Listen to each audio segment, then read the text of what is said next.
It's uncomfortable. It was innate for every single girl in that locker room to like cover themselves, whether it was with their hands or their clothes or their towels. Riley Gaines, who is just an absolutely spectacular young woman. She, of course, was a swimmer here in Florida. Then this dude, Lia Thomas, with a wang, who, as Connor has rightly pointed out many times, he never got it chopped off, started swimming as a woman, we believe using the penis as a propeller, and that's an advantage. It's just an advantage.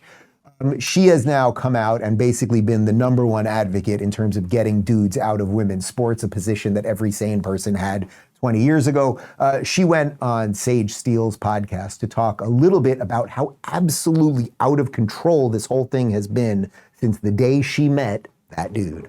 Actually, the first time I saw him was in the locker room. And so, as I said, which let me just kind of set the scene, a swimming locker room is not a place of modesty. These suits that you put on, your racing suits, it takes about 15, 20 minutes to really poke and prod yourself into these suits.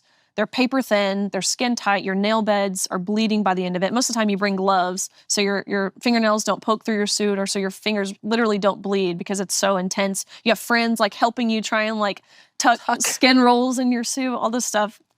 So it's a very intimate, not modest environment.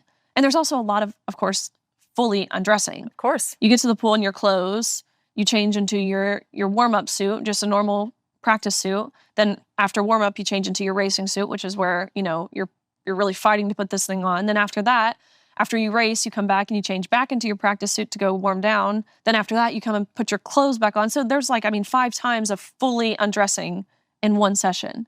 And we had multiple sessions every day. To set the scene. So I'm in the locker room. I have my back turned, of course, undressing. I believe I was going from my practice suit back into my street clothes. And all of a sudden you hear a man's voice in that locker room. Of course, it's awkward. It's embarrassing. It's uncomfortable. It was innate for every single girl in that locker room to like cover themselves, whether it was with their hands or their clothes or their towels, and to leave as quickly as they could.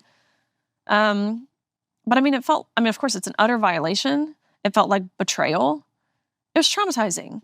Now, the reason I'm showing you that clip, because it gets into the real nitty gritty of this. We can all talk about the idea version of it and drugging these kids and the chemical castration and all these things. But you see what they're doing to young girls who just want to swim, just want to play basketball, go back to the locker room, wrestle, whatever it might be.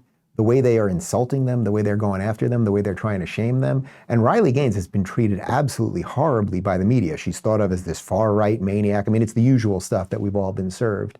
But this is what they are going for when it comes, we're working on getting her on the show, right? I think she's going to be on in a couple weeks.